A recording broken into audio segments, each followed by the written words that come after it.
नमस्कार, मराठी मंडळावर तुमच्या सगळ्यांचं स्वागत आहे। महायुती सरकारने राज्यामध्ये लाडकी बहीण योजना सुरू केली। महिलांच्या खात्यामध्ये महिन्याला 1,500 रुपये देणाऱ्या या योजनेला उदंड प्रतिसाद मिळाला।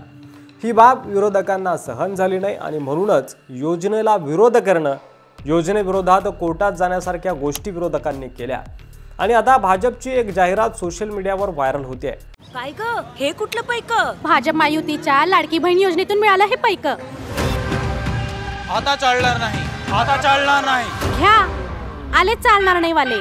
लाडकी बहीण योजनेचा लाभ झालेल्या महिलाला काँग्रेस महाविकास आघाडीचे नेते आता चालणार नाही म्हणत योजना बंद पाडण्याची धमकी देताना दिसत आहे। महाविकास आघाडीचं सरकार जर आलं तर ही योजना बंद पाडण्याचे संकेत आजपर्यंत अनेक नेत्यांनी दिलेत। या महाविकास आघाडीच्या नेत्यांना ती महिला महाराष्ट्रातील विकास कामं बंद पाडणारे हे नेतेच आता आम्हाला चालणार नाही असं म्हणताना दिसत आहे, तर तुम्हाला अद्दल घडवेल असं देखील म्हणत आहे। तुम्ही ना महाराष्ट्रात काय बी चालू देणार नाही। भाजप महायुतीमुळे झालेली आमची प्रगती तुम्हाला बघवत नाही वय? आता तुम्ही चालणार नाही। महाविकास आघाडी सरकारच्या काळात महाराष्ट्राच्या विकासाला खीळ बसली होती।